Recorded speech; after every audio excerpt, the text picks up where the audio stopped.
If you've ever wondered whether buying your first home is actually possible, I can tell you it is. And if you've assumed you need perfect credit and 20% down, that's simply not true. There are real opportunities and real strategies that can help you become a homeowner sooner than you think. I'm Mickey. I'm a realtor in Huntington Beach, California. And this week, I'm going to walk you through step by step how to buy your first home.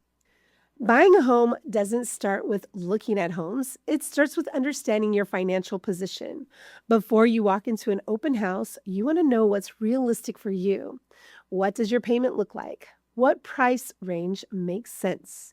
What options are available? And when you understand your position, everything changes. You stop guessing and you start making confident decisions. Never fall in love with a home you can't buy. I see this happen all the time. Someone walks into an open house just to look, and suddenly they're in love, but they're not pre approved. When you're prepared and you know your numbers, you protect yourself and you avoid the heartbreak of watching your dream home get sold to someone else. The smartest buyers I work with do one thing before ever looking at homes. They have a conversation with a lender, not because they're ready to buy tomorrow, but because they want clarity. They want to know their numbers. They want to know what they qualify for and what their payment actually looks like. Because the worst time to start that conversation is after you find the home you love. Do you know one of the biggest myths in real estate? That you need 20% down to buy a home. That is simply not true. Some buyers spend years saving for a down payment, but home values can change during that time, and suddenly your savings goal has changed too. There are real problems that make home ownership more accessible than most people realize.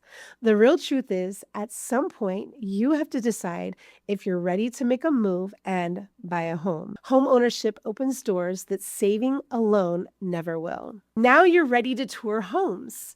Before our showing appointment, I want to know what kind of home you're dreaming about.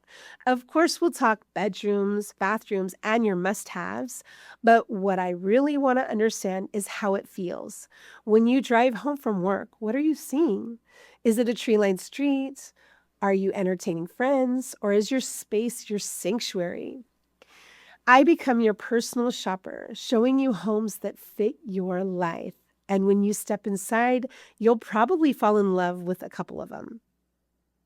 Falling in love with a home is the easy part. Winning your bid requires strategy and skill. Whether the market is competitive or soft, you nor the seller will want to leave money on the table.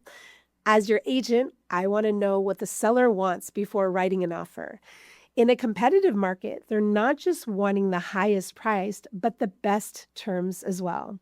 There are details like, should we include the appliances or will the seller take them to their new home? Does the seller need to stay in the property or do they need to move quickly? Terms, timing, and structure matter when you write a strong, clean, professional offer. It rises to the top of the pile and positions you to win. And once it's accepted, congratulations, your next phase begins. Please watch my series on what happens during escrow. Thank you for watching this week's series on how to buy your first home, where to start. Follow me for more content like this and how to win in real estate. See you next time.